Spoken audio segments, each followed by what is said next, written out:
Hi friends, welcome to Rani's kitchen. నేను మీ రాణి.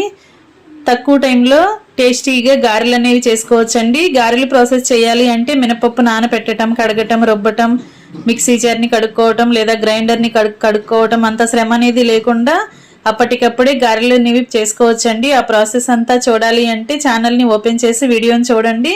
అలాగే related వీడియోలో కూడా రెసిపీకి సంబంధించిన లింక్ అనేది ఉంటుంది, ఓపెన్ చేసి చూడండి. మీ అందరికీ కూడా ఈ రెసిపీ అనేది ఖచ్చితంగా నచ్చుతుంది. మీరు కూడా కుక్ చేసి ఫ్యామిలీకి సర్వ్ చేయండి. అలాగే ఛానల్ని ఫస్ట్ టైం చూస్తున్న వారు సబ్స్క్రైబ్ చేసుకుని పక్కనే ఉన్న బెల్ బటన్ని క్లిక్ చేయండి. నేను పెట్టబోయే రెసిపీస్ అన్నీ మీ ఫోన్కి నోటిఫికేషన్కి వస్తాయి, ఓపెన్ చేసి చూడండి. మీకు నచ్చిన రెసిపీస్ని కుక్ చేసి పిల్లలకి సర్వ్ చేయండి. తక్కువ ఇంగ్రీడియంట్స్తో తక్కువ టైంలోనే అందరికీ ఇంట్లో ఉన్న ఇంగ్రీడియంట్స్తోనే చేసుకునే రెసిపీస్ని పోస్ట్ చేస్తాను. మీ అందరికీ కూడా నచ్చుతాయి. సింపుల్ ప్రాసెస్తో టేస్టీ రెసిపీస్ని చూడండి. మరొక రెసిపీతో మళ్ళీ కలుద్దాం. Thanks for watching. నేను మీ